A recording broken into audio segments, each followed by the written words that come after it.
Dito pa rin tayo sa Tanawan. Meron po tayong bako na ito po. Bako, i-recon po natin yan, dadalhin natin dun sa sa pwesto natin sa Lemery. At baliktarin po natin yan po, no. Medyo tingnan niyo po, matindi po ang pangyayari. Pero ibabalik po natin sa dati, tingnan niyo po muna, ang model po ay update lang po, tingnan natin kung ano yung model. Papalitan ko lang po yung camera ko dahil yan po yung model.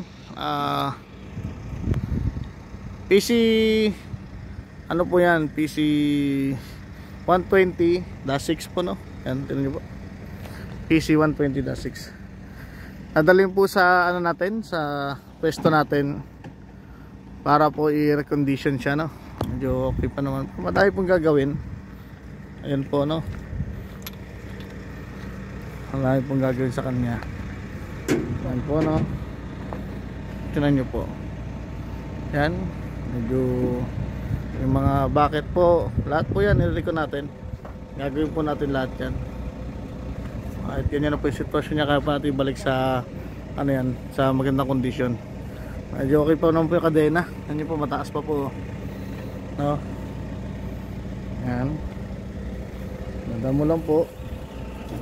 Yan, no. Yan.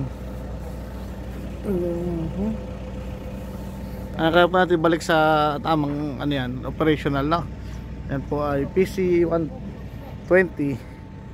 Yan. Boss, gagaso lang boss, 350. Ganda na ito lahat. Lahat ng alawang wala. Yan po, no. PC 120-6, no. Yan po.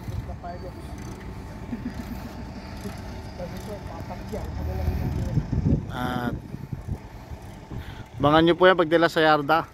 Papakita po namin pag-record yan.